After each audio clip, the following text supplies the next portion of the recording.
जागा अपुरी होती, त्यामुळे आमची पुस्तकं जवळजवळ सिलिंग पर्यंत गेली होती. आजचा नंबर 10,469 आहे. आम्हाला तो वाचण्यात जो आनंद मिळतो ना, तो याच्यात नाही मिळत, इमॅजिन करण्यात.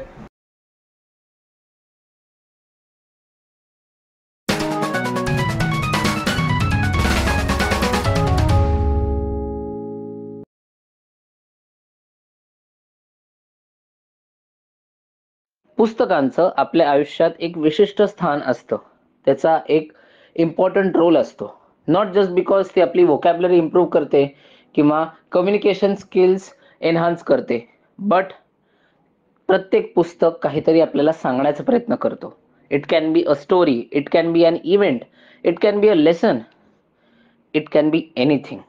आणि त्या गोष्टी आपण नुसतं एन्जॉय नाही करत, फील नाही करत, तर ते आपण बेस्ट यूजमध्ये इम्प्लिमेंट कसं करू शकतो आपल्या आयुष्यात, याचा आपण पुरेपूर प्रयत्न करतो. आणि ते सुद्धा पुस्तकं वाचूनच होतं.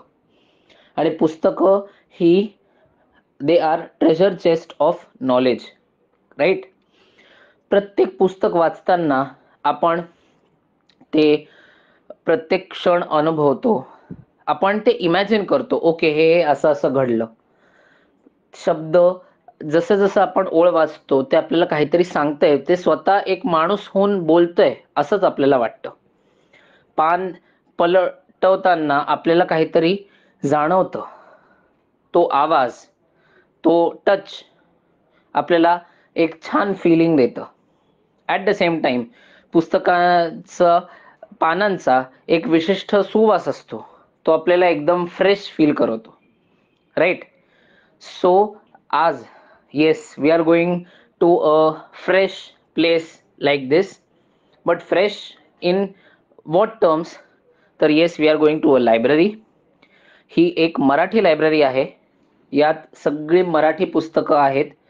प्रत्येक कुठल्याही विषय असो, इतिहास असो किंवा कुठलंही इम्पॉर्टंट शास्त्र असो किंवा बायोग्राफीज असो, ऑटोबायोग्राफीज असो, शॉर्ट स्टोरीज असो, कविता असो, प्रत्येक विषयावर याच्यात पुस्तकं आहेत.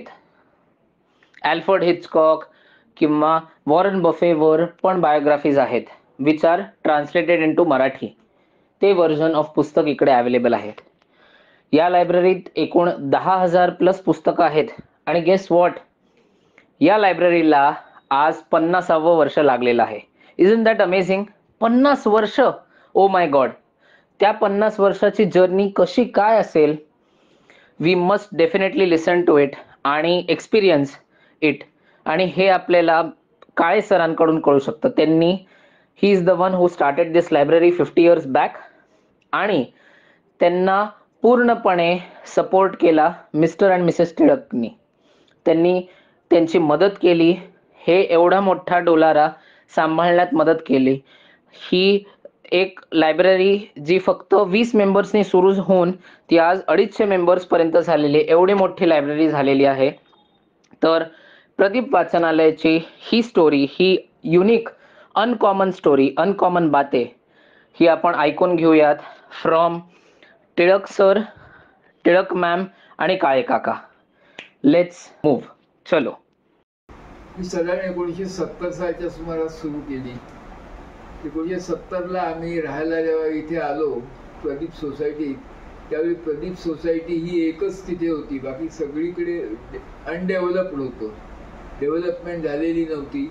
त्यामुळे लोकांना जर लायब्ररीत जायचं असेल तर खूप लांब जावं लागत होतं. मासिकं बदलायची तर नगर वाचन मंदिर टेंबी नाक्याला जावं लागत होतं. बरोबर.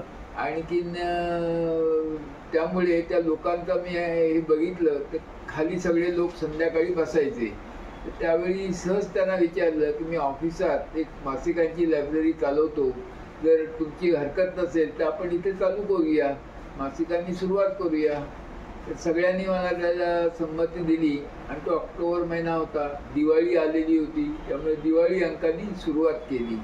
आणि जवळजवळ 20-25 लोक मेंबर झाले आमच्या सोसायटीतले. त्यामुळे ते व्यवस्थित चालू झालं. त्याच्यानंतर मग साधारण 2 महिन्यानंतर ते म्हणाले की दर महिन्याची मासिकं मिळतात, ती का नाही तुम्ही आणत? मग दर महिन्याची मासिकं पण आणायला लागलो.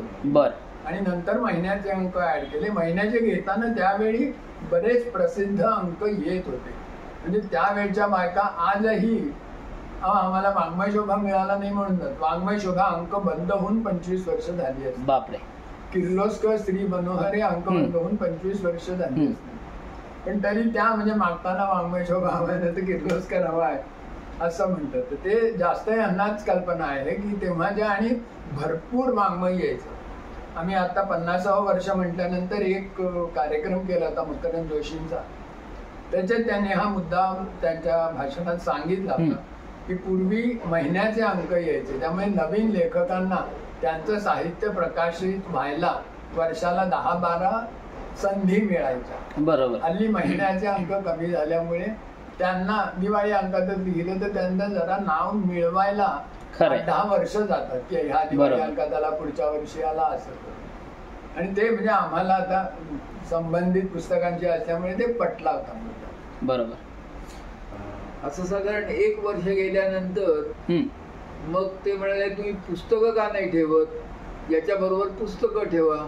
तर त्याच्यात मला जे सवलत मिळत होती मासिकं घेण्यात, तरी सवलतीचे पैसे मी पुस्तकांकरता वापरले. जसे जसे सवलत येईल तसं त्याचं पुस्तक घ्यायचं असं मी सुरू केलं.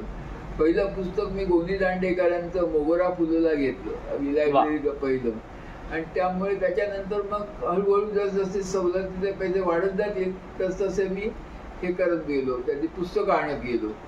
आणि त्याच्यानंतर असं साधारण 2 वर्ष झाल्यानंतर 1970ला चालू केली, नाही सॉरी 1974ला चालू केली. आणि 1976च्या मार्च-एप्रिलमध्ये मी सहज त्यांना विचारलं की आता पुस्तकं झाली, आपण पुस्तकांकरता वेगळी वर्गणी ठेवून पुस्तकांची वर्गणी म्हणून पुस्तकं घेऊ त्याच्यातून. मग हे सवलतीचे पैसे अधिक ते असे मिळून मी पुस्तकं जमवायला लागलो. आणि त्यामुळे लोक बरोबर घ्यायला लागली. त्यांना पुस्तकं काय होतं त्यावेळी एवढी डेव्हलपमेंट झालेली नव्हती, त्यामुळे संध्याकाळी विशेषतः स्त्रिया या खाली जमायच्या. आमच्याकडे कट्टा होता, त्या कट्ट्यावर जमायच्या आणि गप्पा मारायच्या. तर त्यांना हे वाचनाचं वेड लागलं की मासिक आणि त्याच्यानंतर दिवाळी अंक वाचून पुस्तकं पण हवीशी वाटायला लागली. म्हणून मग पुस्तकांची वाचनालय चालू केलं. त्याच्याकरता आम्हाला इकडे तिकडे प्रकाशकांकडे जाऊन पुस्तकं मिळवायची सवलतीत आणि इथे वाढवायची असं चालू केलं. प्रथम 2-3 वर्ष जवळजवळ फक्त सोसायटीतल्या मेंबर्स करतात होतं. त्याच्यानंतर सोसायटीत मधले काही लोक आहेत त्यांचे नातेवाईक जवळपास राहत होते, त्यामुळे ते म्हणाले की आम्हाला पण करून घ्या ना मेंबर. मग साधारण सगळ्यांची संमती घेतली आणि त्यांना पण मेंबर करून घेतलं. आणि त्याच्यानंतर मग ते चालूच झालं. सगळे बाहेरचे लोक यायला लागले, जवळपास राहणारे सगळे आमच्या लायब्ररीचे मेंबर व्हायला लागले. कारण आमची फी अगदी माफक होती, जेवढा खर्च येईल त्या मानानेच आमची फी होती. बरोबर. त्यामुळे शिल्लक तशी काही पडतच नव्हती. त्यामुळे लायब्ररी व्यवस्थित चालली, त्याच्यात पैसे कधी कमी पडलं नाही. त्याच्यानंतर मग काय झालं की अमुक एक पुस्तक मी सहज म्हणायचो अमुक एक पुस्तक घ्यायला पाहिजे, पण आता एवढे पैसे नाही. मग काही लोक देणगी म्हणून द्यायला लागले, तर त्यामुळे पुस्तकं वाढत गेली. बरोबर. आणि साधारण 20-25 वर्षानंतर टिळक आणखीन मिसेस टिळक या मला मदतीला यायला लागल्या आणि ते आल्या. त्यामुळे आता ही लायब्ररी फारच मोठी झाली असं माझ्या दृष्टीने. बरोबर. कारण काय आता मला काही होत नाही, तर त्यामुळे ते लोक सगळी लायब्ररी व्यवस्थित चालवतात. बरोबर. आणि आजच्या तारखेला आता साधारण किती मेंबर्स आहेत टोटल? साधारण 250 मेंबर आहेत. बापरे. 20 मेंबर पासून सुरू झालेली. बरोबर. 20 ते 250. क्या बात आहे. आणि तर हे सगळं तुम्ही सुरू केलं, पण आता त्या प्रवासात पहिले 25 वर्ष बिफोर टिळक सर आणि टिळक मॅम जॉईन तुम्हाला व्हायच्या आधी तुम्हाला काय अडथळे आले, ते तुम्ही कसे मॅनेज केले? अडथळे तसे नाही आले, फक्त मला मेहनत जास्ती पडत होती. अडथळा असा काही नाही आला, कारण मला कन्सेशन मिळत होतं. मी पुण्याला जाऊन प्रकाशकांकडे प्रत्यक्ष जाऊन त्यांच्याशी बोलून लायब्ररी कशी सुरुवात झाली, काय मी करतो, हे सगळं त्यांना समजावल्यानंतर ते मला कन्सेशन द्यायला लागले. जेवढं त्यांना शक्य होतं तेवढं जास्तीत जास्त कन्सेशन द्यायला लागले. बरोबर. आणि मी काय करायचं, त्यावेळी प्रवासाचा खर्च वगैरे नाही लावायचा. त्यामुळे पुण्याला मी आरामात जायचा, माझ्या पैशाने पुस्तकं घ्यायची, सोसायटीत यायचं परत. बरोबर. आणि मग पुस्तकांचं हे रेकॉर्ड पण व्यवस्थित ठेवलं, काही प्रॉब्लेम नाही. त्यानंतर मग लोक अनेक वेळा पुस्तकं देणगी द्यायला लागले, पुस्तकांकरता पैसे द्यायला लागले, त्यामुळे देणगीची रक्कम सुद्धा वाढत गेली. बरोबर. त्यामुळे अडचण अशी काहीच नाही. उलट लोकांचा पाठिंबा मिळत गेला तर ते वाढत गेलं सगळं. बरोबर. आणि मग तुमचं टिळक सरांची आणि मॅमशी कशी भेट झाली आणि कसं, म्हणजे प्रथम तो मदतीला म्हणून यायला लागला. अच्छा. बर. मला एकट्याला झेपत नाही असं त्याने बाहेर उभं राहून पाहिलं आणि मग तो हळूहळू यायला लागला आणि मग तो मदत करायला लागला. त्यामुळे मला कारण आमच्याकडे काय जागा अपुरी होती, त्यामुळे आमची पुस्तकं जवळजवळ सिलिंग पर्यंत गेली होती. त्यामुळे शिडी घेऊन वर चढावं लागायचं. तर ही मेहनत मला हळूहळू शक्य होऊ नाहीशी झाली. त्यामुळे टिळक सरांनी ती खूप मदत केली. त्यामुळे टिळक आल्यानंतर मिसेस टिळक पण त्यांना, त्या दोघांना बेसिकली वाचनाची आवड असल्यामुळे ते ह्याला अटॅच झाले. बरोबर. तुम्हाला आवड पाहिजे एखाद्या गोष्टीची तरच तुम्ही टिकू शकता. खरंय. खूप महत्वाची गोष्ट आहे. आणि तुमचं पुस्तकं, आणि आता हल्ली सगळे मोबाईलवर ई बुक्स वाचतायत, बरेच आर्टिकल्स ऑनलाईन अवेलेबल आहेत, तर तुमचं स्पष्ट मत काय, पुस्तकं बेटर आहेत का ई बुक्स बेटर आहेत? आम्ही स्वतः पुस्तकं वाचूनच हे केलं, त्यामुळे आम्हाला हे मोबाईलवर वगैरे पुस्तकं वाचणं हे आम्हाला जमतच नाही. त्यामुळे माझं स्पष्ट मत आहे, पुस्तक हातात घेतल्यावर जी त्याच्यात आनंद मिळतो ना, तो याच्यात मिळत नाही, असं माझं स्वतःचं मत आहे. बरोबर. खरंय. Hello Tilak sir and Tilak ma'am, तुम्ही जेव्हा जॉईन झालात लायब्ररीत तेव्हा डोक्यात तुम्ही बरेच प्लॅन्स केले असतील. Most importantly I would like to focus की इतके पुस्तकं जेव्हा झाली त्याचं रेकॉर्ड किपिंग तुम्ही कसं केलं? म्हणजे स्टार्टिंगला, सुरुवातीला आपल्याकडे टेक्नॉलॉजी किंवा काही गॅजेट्स किंवा ॲप्स किंवा वेगळे सोर्सेस असं काहीच नव्हतं, राईट? त्यामुळे आपल्याकडे फक्त मॅन्युअल रेकॉर्ड किपिंग असाच ऑप्शन होता. तर मॅन्युअल रेकॉर्ड किपिंगवरनं एकदम काही वर्षानंतर जेव्हा ऑनलाईन डेटाबेस स्वतःचा क्रिएट करायचा असेल तर ते प्रॉपर प्रोग्रॅमिंग आणि कसं बॅकग्राऊंड नसून सुद्धा ते व्यवस्थित हँडल करणं आणि व्यवस्थित डिटेल लेवलवर रेकॉर्ड ठेवणं, हे तुम्ही कसं केलं? Because it is very crucial की कोणी कुठलं पुस्तक नेलंय आणि त्यांनी कधी परत केलंय याचा तुमच्याकडे प्रॉपर डेटा हवा. पुस्तकं हा एक इम्पॉर्टंट एलिमेंट आहे लायब्ररीचा आफ्टर ऑल, त्यामुळे ती व्यवस्थित असणं, प्रॉपर कंडिशन मध्ये असणं हे खूप इम्पॉर्टंट आहे. So how did you manage that? असा विचार करून आलोच नव्हतो. ओके. मी येताना काका एकटे करतात, बरोबर, हे बघून तिकडे करायला लागलो आणि त्यांच्याही लगेच लक्षात आलं की हे सिन्सिअरली करतील. बरोबर. तर तेव्हा असा प्लॅन काही नव्हता की आपण काय करायचं. हे जी काय चालू आहे व्यवस्था ती सुरळीत चालू राहावी पुढे, एवढाच हेतू होता. पण मग आल्यानंतर आणि अशी जोड मिळाल्यानंतर आम्ही सभासद वाढवणं, पुस्तकं वाढवणं, त्यांच्याबरोबर पुस्तकं आणायला जाणं, या गोष्टी म्हणजे साहजिकच वाचनालयाचा भाग म्हणून करायला लागलो. आणि रेकॉर्ड ठेवण्याच्या दृष्टीने पूर्वीची जरा म्हणजे त्यांच्या सोयीने ठेवलेली पद्धत होती. जरा ऍक्सेस मिळाला त्रास व्हायचा. म्हणजे मेंबर्स आहे 240, म्हणजे आज मेंबर्स म्हणून म्हणायला गेलो तर 300, त्यातले 50-60 मेंबर्स डॉर्मंट, ते वर्ष येतच नाही, पण 250च्या आसपासचे बरोबर महिन्या 2 महिन्यात आठवड्याला असे बॅलेन्स आहेत. बरोबर. तर त्यांचं सगळं रेकॉर्ड मग आपल्याला पुस्तकं देवाणघेवाण करताना ते लेजर सारखं केलं, ते सोयीचं झालं. ज्याला इंडेक्स लेजर म्हणून आपण, बरोबर, आणि त्याच्यात लिहित गेलो. तरी समजा कोणी पुस्तक मागितलं, हे पुस्तक मागितल्यानंतर ते कुणाकडे गेलं तर काका ते अख्खं रजिस्टर घरी बसून शोधायचे. कारण जिथे काट मारलेली त्या सभासदाकडे आहे मग त्याच्याकडे मागायचं. बरोबर. मग हे सगळं बघितल्यावर माझ्या एका मित्रांनी फार स्वस्तात कॉम्प्युटर प्रोग्राम करून दिला. अच्छा, ओके. ही गोष्ट 2013 साली. त्याच्या आधी आम्ही कॉम्प्युटर वापरत होतो.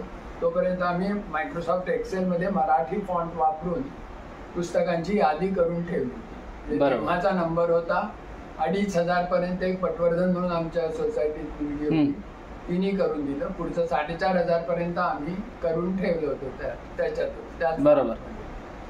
मग तोच फॉन्ट वापरून त्या मित्राला जे दिलं त्याच्याकडनं आम्ही प्रोग्राम करून घेतला. त्याचा फायदा असा झाला की आम्हाला पुस्तकं शोधण्यासाठी कोणाकडे असेल तर ते चटकन मिळायला लागलं. बरोबर. म्हणजे त्याचे हे कारण सगळे पुस्तकांना नंबर क्रमाने दिलेले आहेत. हे जे पुस्तक बघतोय ते आता 4थी वही आहे. ही सगळी काळेकाकांच्या हस्ताक्षरातलीच आहे. बरोबर. त्याच्यात आवश्यक त्या गोष्टी लिहिलेल्या आहेत. म्हणजे पुस्तकाचा अनुक्रमांक दिलाय, तो प्रकार कोणता, पुस्तकाचं नाव, लेखक, किंमत आणि प्रकाशक, हे सगळं. आणि त्याच्याच बरोबर म्हणजे मुद्दामून सांगण्यासारखी गोष्ट की आजचा नंबर 10,469 आहे पुस्तकांचा. बापरे. जवळजवळ मध्ये 2 वेळा पावसाच्या पाण्यात खराब झाली म्हणून, आणि काही जीर्ण होतात पुस्तके, त्यांचं आयुष्य कमी असतं. अशी करून आतापर्यंत 1140 पुस्तकं आम्ही बाद केलेली आहेत. पण नाही तर सहसा पुस्तक घेतलं की आम्हाला टाकवत नाही. बरोबर. तर ह्या काही पुस्तकांना 1दा 2दा 3दा सुद्धा कव्हर घालायला लागली असतील, तर ह्या सगळ्या पुस्तकांची कव्हर काकांनी एका हाती घातलेली आहे. क्या बात. जे महिन्याचे अंक त्यांना खाकी कव्हर असतं कागदाचं, आणि दिवाळी अंकांना प्लास्टिकचं. बरोबर. हे पण काका अगदी म्हणजे समर्पणाने म्हणतो तसं ते करत असतात. बरोबर. मॅम, तुमचा प्रवास कसा होता आणि म्हणजे काय? म्हणजे 25 वर्षापूर्वी मी साधारण या वाचनालयाचं काम करायला लागले. मलाही वाचनाची खूप आवड होती. बरोबर. दुसरंही काही करण्याची, पण घर आणि माझी नोकरी हे सांभाळून जास्त दुसरं काही करणं शक्य नव्हतं. आणि उलट म्हणजे अगदी घराच्या खालीच हे वाचनालय माझ्या सोयीने येऊ जाऊ शकत होते, हे सगळं करणं. त्यामुळे साहजिकच ह्या कामात जास्तीत जास्त इन्व्हॉल्वमेंट वाढली. बरोबर. अगदी सुरुवातीला मगाशी जसं सांगितलं किंवा सरांनी तसं की काकांनाही आमचा पूर्ण अंदाज येईपर्यंत त्यांना, कारण बरोबर आहे त्यांनी बसवलेली सिस्टीम बदलली आणि मग कोणीतरी मध्येच सोडून गेलं, त्यांचा प्रॉब्लेम जास्त झाला असता. बरोबर. जेव्हा एकदा त्यांना अंदाज आला की आम्ही दोघं पूर्णपणे काम करायला तयार आहोत किंवा पूर्ण वेळ काम करतोय, तेव्हापासून मग आम्हाला असं कुठलंही रिस्ट्रिक्शन नव्हतं की अमुक एक नवीन कल्पना मांडली तर करायची नाही किंवा काय. पण प्रत्येक वेळी कुठलीही कल्पना आणताना हे करताना आम्ही तिघांनी साधारणपणे डिस्कस करून ठरवून मगच आम्ही ती अंमलात आणायचो. तरी पण अनेक नवीन नवीन कल्पना त्याच्यात येत गेल्या, नवीन नवीन पुस्तकं येत गेली. पुस्तकांची खरेदी साधारणपणे अजून पूर्वीच्याच पद्धतीने म्हणजे प्रत्यक्ष प्रकाशकांकडे जाऊन करतो, कारण तिथे एका वेळी बरीच अनेक पुस्तकं बघायला मिळतात आणि नुसतं सूचित नाव वाचून किंवा नुसतं हे बघून पुस्तकाचा अंदाज येत नाही. बरोबर. पुस्तकाबद्दल लिहिलेलं असं ते वाचून सुद्धा प्रत्यक्ष आपल्याला पुस्तकाचा अंदाज येतो. आणि साधारणतः आमच्याकडे जे वाचक आहेत त्या वाचकांच्या रुचीनुसार थोडी आम्हालाही कळत गेलेलं आहे की आपल्या लायब्ररीत कुठल्या प्रकारची पुस्तकं असायला हवी, त्याप्रमाणे पुस्तकांची खरेदी करतो. पण तरीही सगळी साधारणपणे आता नवीन आलेली पुस्तकं सुद्धा लायब्ररीत घेतली जातात. म्हणजे अगदी नवीन लेखक आहेत, मग ते नको असं कुठलंच पुस्तक किंवा कुठला साहित्य प्रकार केलेला नाही. सगळ्या प्रकारचं साहित्य, सगळ्या प्रकारच्या लेखकांची पुस्तकं आणि साधारण वाचकांच्या मध्ये काय कळलं असेल ते बघून पुस्तकं घेतली जातात. उदाहरणार्थ थोडासा काव्य प्रकाराकडे फारसा वाचकांचा रिस्पॉन्स मिळत नाही किंवा फारशी पुस्तकं वाचली जात नाही. त्यामुळे अगदी महत्वाची काव्याची पुस्तकं किंवा नाटकाची पुस्तकं ही घेतली गेली असली तरी जितकी काव्य पुस्तकं किंवा नाटकाची पुस्तकं बाजारात येतील तेवढी सगळी काही घेतली जात. पण बाकीचं मात्र कथा, कादंबरी, साहित्यातले बाकीचे प्रवास वर्णन, चरित्र, अनुवादित पुस्तकं यांना भरपूर वाचक आहेत आणि ती पुस्तकं जास्त मोठ्या प्रमाणावर घेतली जातात. काही पुस्तकं अशी आहेत की अगदी बोटाच्या मोजण्यावरती म्हणजे हाताच्या बोटावर बरोबर. मोजण्या इतकीच वाचक वाचतील. बरोबर, पण खरंय. तरी एक वाचनालय म्हटल्यावर किंवा त्या हम्म. पुस्तकाचं स्वरूप म्हटल्यावर ते पुस्तक प्रत्येक वाचनालयात असलं पाहिजे अशा पद्धतीने सुद्धा काही पुस्तकं घेतलेली आहेत. आणि मग काही वाचकांना आम्ही आवर्जून सांगतो की ही पुस्तकं आपण घेतली तरी ही वाचा. वाचा. आणि अगदी 4 वाचकांनी वाचलं तरी आम्हाला त्याच्यात समाधान समाधान. असतं, कारण ती पुस्तकं थोडी वेगळ्या प्रकारची असतात. बरोबर. सगळे सरसकट वाचकांना आवडेल किंवा वाचतील असं नाही, पण जे थोडेसे चोखंद वाचणारे किंवा वेगळ्या पद्धतीचं वाचणारे, अभ्यासू वाचणारे असे वाचक असतात, त्यांच्यासाठी ही पुस्तकं आवश्यक आहेत आणि अशी पुस्तकंही आपल्या वाचनालयात घेतली जातात. बरोबर. मी पुस्तकं काही काही गो थ्रू केली तर मला हिचकॉकचं वरचं पुस्तक त्यांचं सापडलं, हो, शेरलॉक होम्सचं सापडलं, हो. किंवा डेल कार्नेजीचं सेल्फ हेल्प बुक सापडलं, स्टॉप वरिंग स्टार्ट वर्किंग. तर ते सगळं अशी सगळी आहेत जी यंगस्टर्सना माहिती आहेत, जे प्रायमरीली इंग्लिश लँग्वेजमध्ये असतात आणि ते म्हणजे तशीच पहिले रिलीज झाली आहेत, पब्लिश झाली आहेत, त्यामुळे ते सोपं पडतं. तर हे तुम्हाला असे पुस्तकं मराठीमध्ये ट्रान्सलेटेड कशी मिळाली? म्हणजे ही खूप इंटरेस्टिंग गोष्ट आहे, कारण कदाचित हे कळल्यानंतर कदाचित आम्ही यंगस्टर्स इकडे आमचे पावलं इकडे तरी वळतील.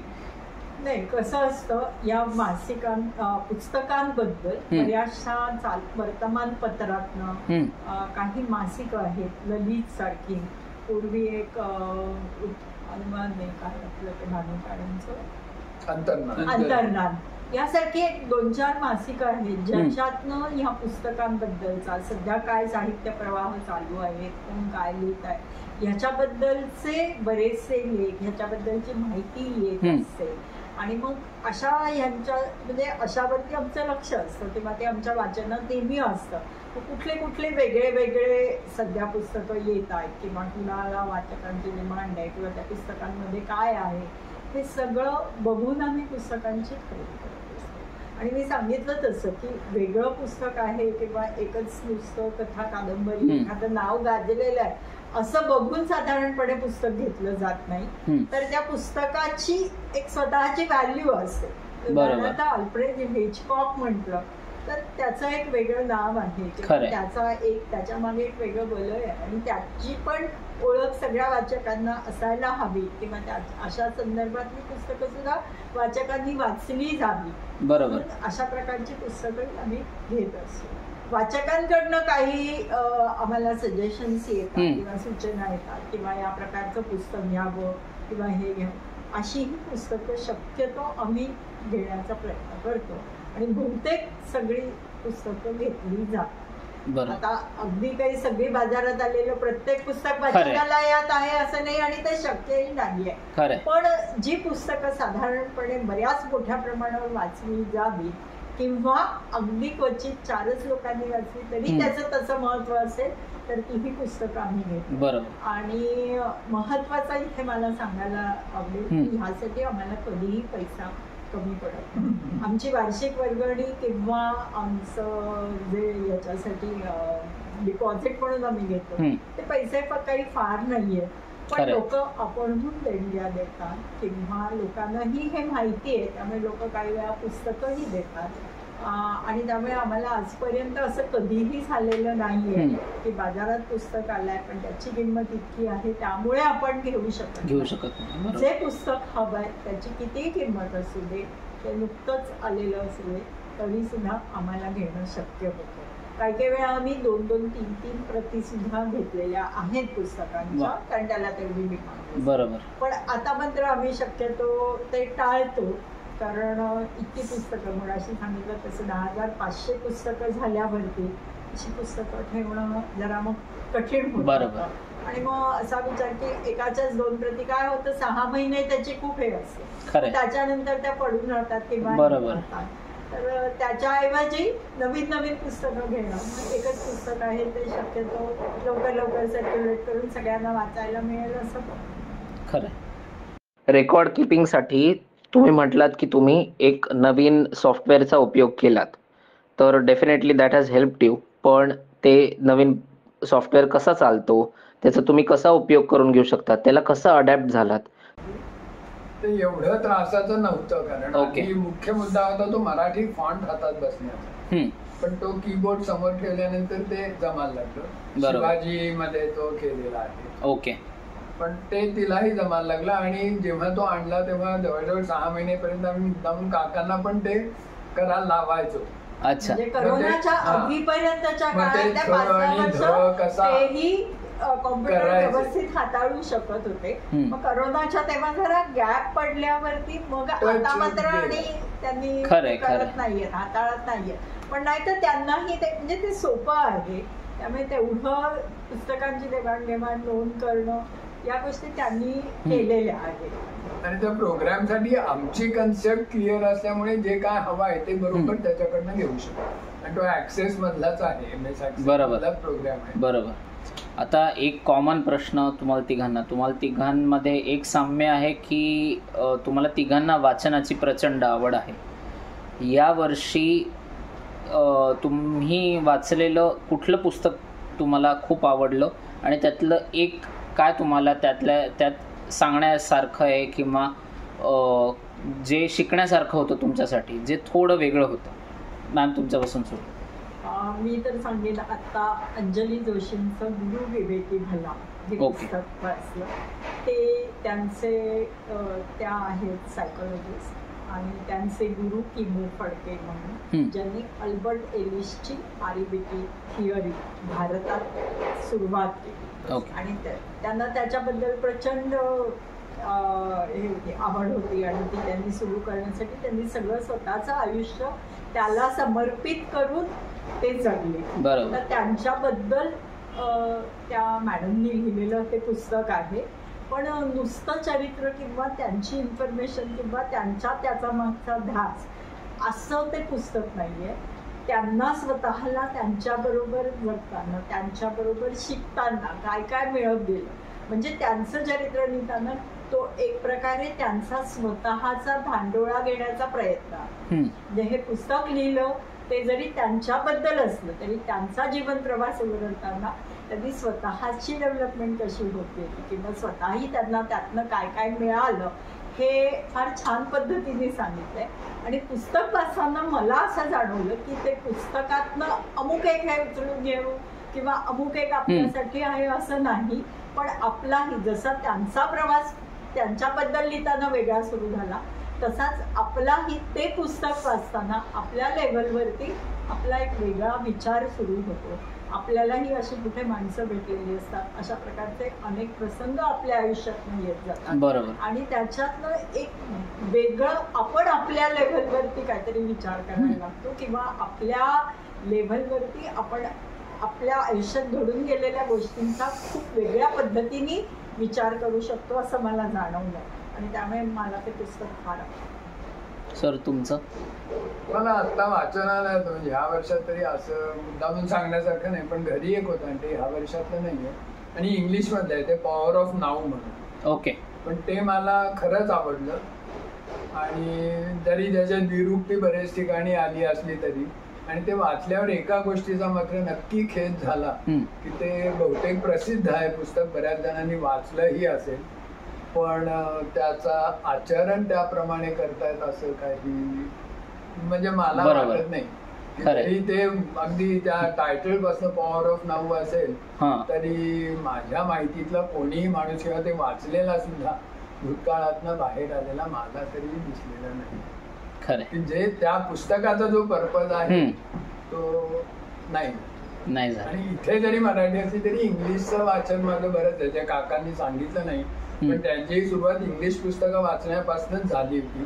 ओके. आणि मराठीत म्हणजे त्या दर्जाचं नाही असं मी मुळीच म्हणणार नाही. मराठीत ते उच्च दर्जाची पुस्तकं आहेत, पण ते इंग्लिश ती भाषा आणि काही याच्यात फरक जाणवतो की हे तिकडे. म्हणजे आम्ही आता पुस्तकं विकत घेतो तेव्हा मेहताकडे गेलो तर आम्हाला 70-80% अनुवादित पुस्तकच मिळतात.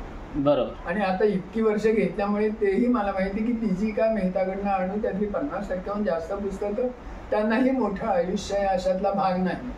पण तरी तीच घेतली जातात. म्हणजे जे ब्रिटिशांनी आल्यावर सुरू केलं की तिकडचं वाङ्मय अनुवादित करूनच इथे करायचं, तसं थोडंसं ते वाटतं.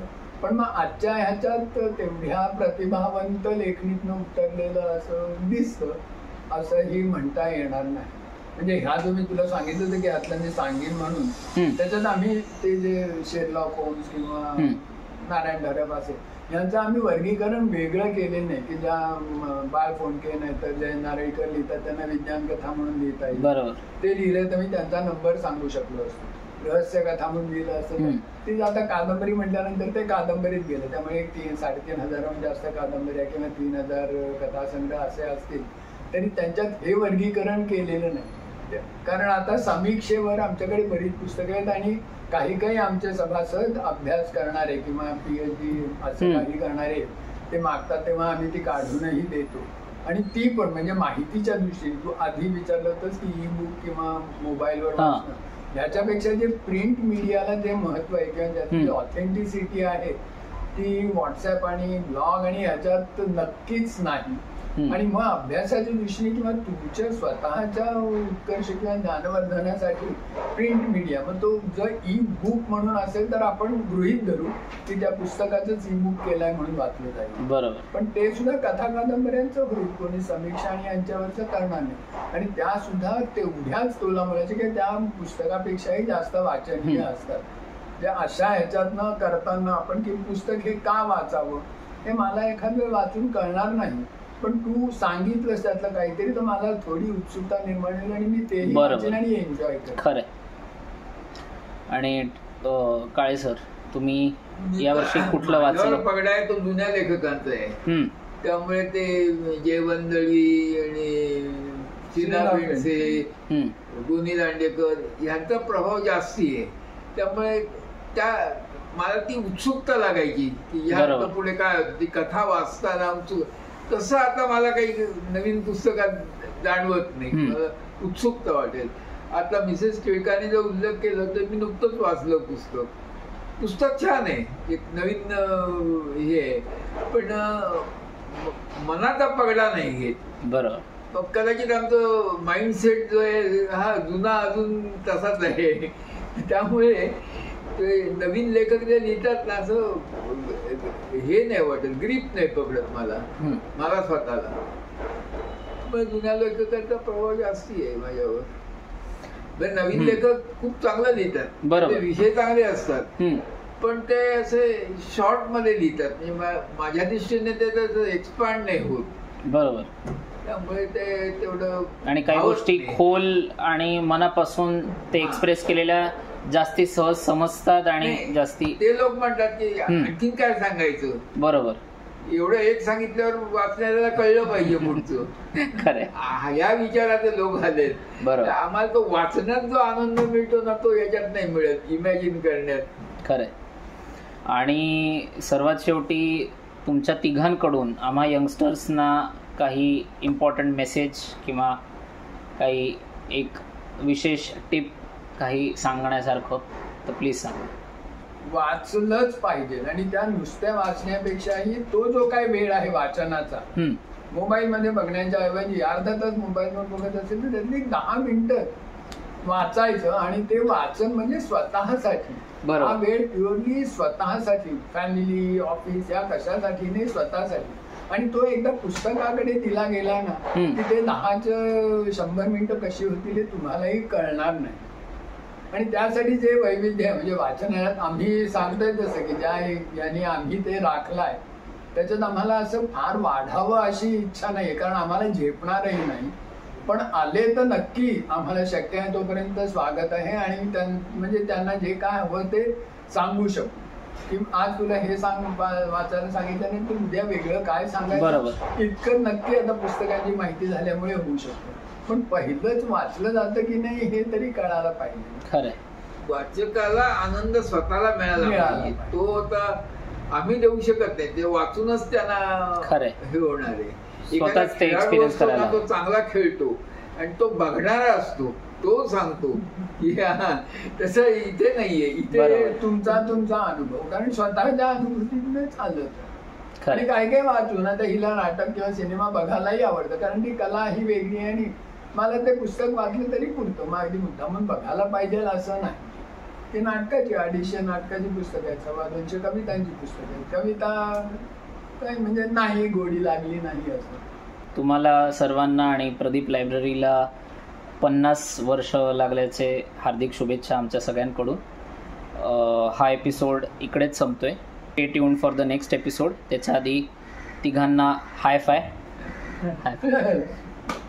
So stay tuned for the next episode of the Common Man Show, common लोगों की अनकॉमन बातें.